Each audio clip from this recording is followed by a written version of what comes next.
樓市回暖咗，有唔少嘅優質單位都已經俾市場消化咗。而我哋今日嚟到北角參觀個兩房嘅住宅項目，除咗鄰近港鐵站之外，亦都鄰近北角匯。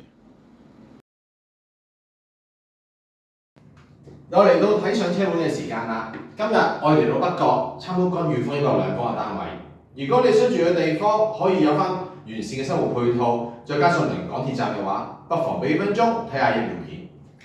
喺大門口旁邊嘅位置可以安放翻個鞋櫃。廚房係開放式，都安放咗雙門嘅雪櫃、明火嘅煮食。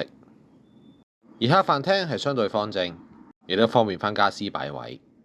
而露台景觀主要都係望翻附近嘅城市景。而今日參觀呢個單位，房間同客飯廳嘅方向都係一致。而浴室我感覺上亦都相對寬敞。而今日參觀呢個單位，實用係365尺。